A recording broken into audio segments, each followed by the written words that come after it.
நண்பா, உன்னதான் கேக்குறேன். இங்க இருக்கிற யூனிவர்சிட்டியில எல்லா டிபார்ட்மெண்ட்ஸும் இருக்கு இருக்காதே?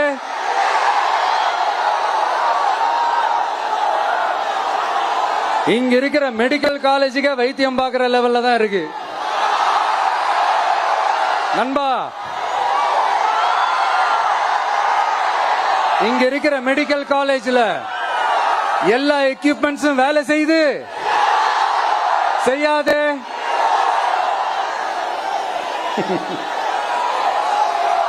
திருவாரூர் ஒரு மாவட்டத்தோட தலைநகர். ஆனா திருவாரூர் பஸ் ஸ்டாண்டுக்கு NHல இருந்து சரியா ஒரு ரோடு இருக்காதே? கும்பகோணம், ஜெயங்கொண்டம், விருதுநகர்